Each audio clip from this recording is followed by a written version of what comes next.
بسم الله الرحمن الرحيم إذا جاء نصر الله والفتح ورأيت الناس يدخلون في دين الله أفواجا فسبح بحمد ربك واستغفره إنه كان توابا.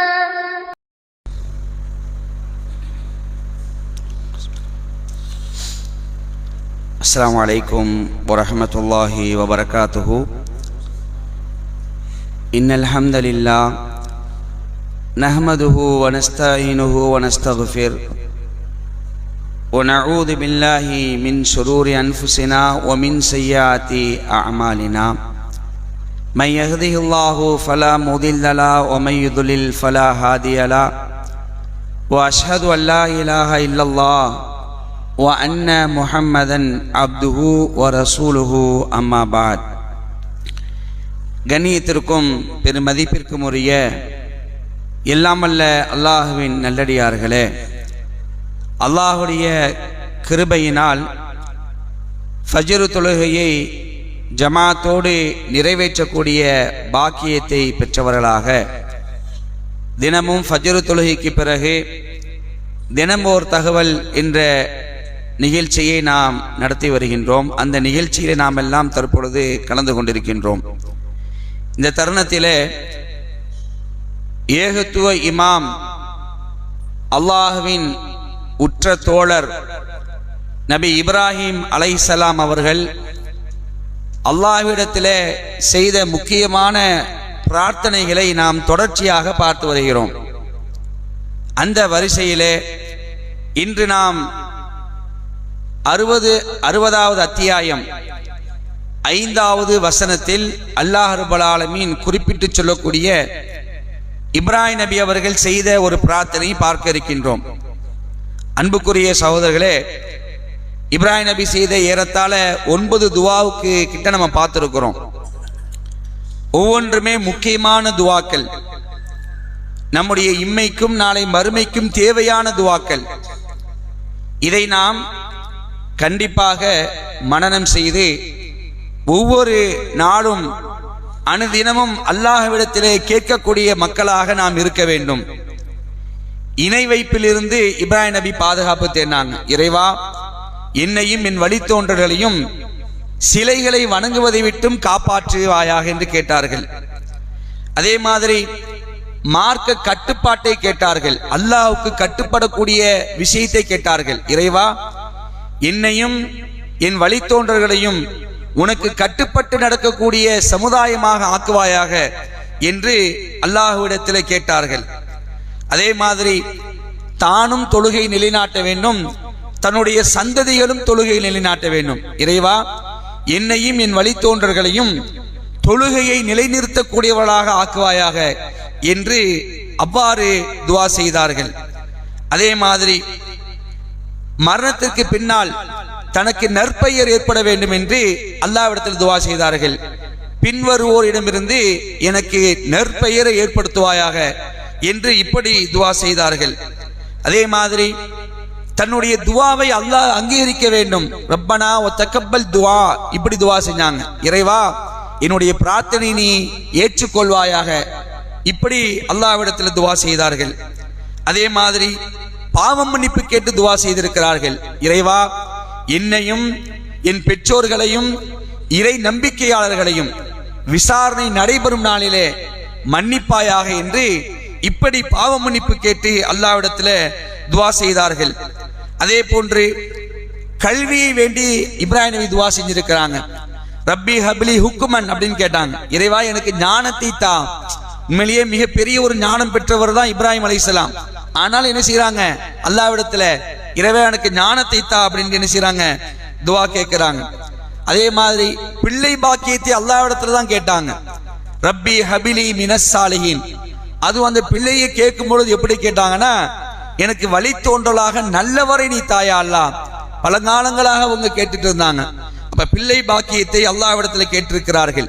இப்படி அல்லாஹ்விடத்துல இப்ராஹிம் அலைஹிஸ்ஸலாம் அவர்கள் கேட்ட ஒவ்வொரு பிரார்த்தனையுமே நமக்கு ரொம்ப முக்கியமான பிரார்த்தனைகளாக இருக்கிறது. அதை படித்து மனனம் செய்யக்கூடிய மக்களாக இருக்கணும், துவா கேட்கக்கூடிய மக்களாக இருக்கணும். இன்றைக்கு நாம் பார்க்கக்கூடிய இந்த துவா 60வது அத்தியாயத்துல 5வது வசனம். இது எதுக்காக துவான்னு கேட்டீங்கன்னா, இந்த நேரத்தில் நம்ம கண்டிப்பா கேட்கக்கூடிய ஒரு துவா. இப்ப நாம் அந்த ஒரு சூழல் அடைஞ்சிருக்க. என்ன சூழலே? நம்மை ஆட்சி செய்யக்கூடியவர்கள் குறிப்பாக இஸ்லாமியர்களை மிகப்பெரிய ஒரு அடக்குமுறைகளுக்கு உள்ளாக்குகிறார்கள். ஒவ்வொரு நாளும் ஒவ்வொரு செய்தி வந்துட்டே இருக்குது. பள்ளிவாசலை இடிச்சிட்டாங்க, முஸ்லிம்களை கொலை செய்து விட்டார்கள், அநியாயமாக இந்த வார்த்தையை சொல்ல வேண்டும் என்பது நிர்பந்தப்படுத்தி கொலை செய்து விட்டார்கள். இப்படி ஏராளமான அடக்குமுறைகள் இன்னைக்கு நாம முஸ்லிம் சமுதாயம் சந்தித்துக் கொண்டிருக்கிறது. அப்ப இது மாதிரியான சந்தர்ப்பங்கள்ல அல்லாஹ்வுடைய தூதராக இருந்த இப்ராஹிம் அலைஹிஸ்ஸலாம் அவர்களுக்கும் நெருக்கடி வந்துச்சு, கடுமையான நெருக்கடி வந்துச்சு. அப்ப அந்த நேரத்தில் என்ன செஞ்சாங்க இப்ராஹிம் நபி? அதை இந்த அடக்குமுறைகளுக்கு எதிராக துவா செஞ்சாங்க. அதைத்தான் இந்த சூறால அல்லாஹ் நமக்கு கத்து தருகிறான். இப்ராஹிம் நபி கேட்ட அந்த பிரார்த்தனை என்ன? அந்த துவான்னு பார்த்தீங்கன்னா, ரப்பனா லா தஜ்அல்னா ஃபித்னத்தல் லில்லதீன கஃபரு வக்ஃபிர் லனா ரப்பனா இன்னக அன்தல் அஸீஸுல் ஹகீம். எங்கள் இறைவனே, எங்களை இறைமறுப்பாளர்களுக்கு சோதனையாக ஆக்கிவிடாதே. சுப்ஹானல்லாஹ், எப்படிப்பட்ட துவா பாருங்க.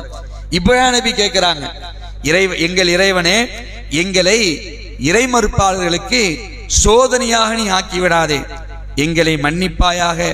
எங்கள் இறைவனே, நீயே மிகைத்தவன், நுண்ணறிவாளன் என்றும் இப்ராஹிம் இறைவனிடம் இறைஞ்சினார் என்று அல்லாஹ் நினைச்சான். இந்த துவாவை நமக்கு குர்ஆன்ல கற்றுத் தருகிறான்.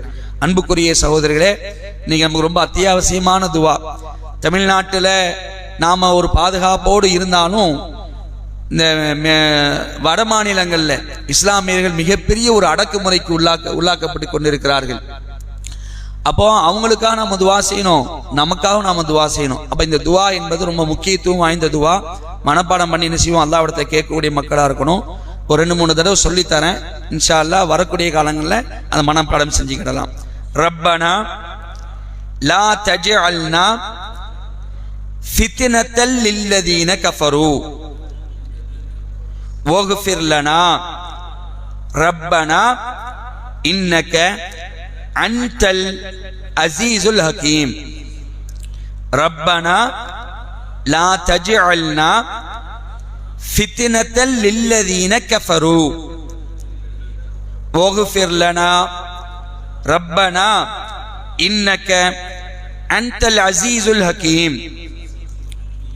ரப்பனா லா தஜ்அல்னா ஃபித்னத்தல் லில்லதீன கஃபரு வக்ஃபிர் லனா ரப்பனா இன்னக அன்தல் அஸீஸுல் ஹகீம்.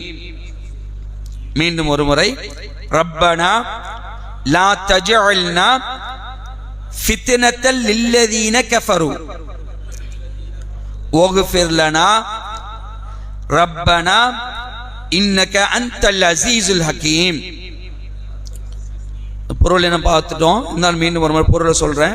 ரப்பனா லா தஜ்அல்னா ஃபித்னத்தல் லில்லதீன கஃபரு, இறைவா எங்களை இறை மறுப்பாளர்களுக்கு சோதனையாக ஆக்கிவிடாதே.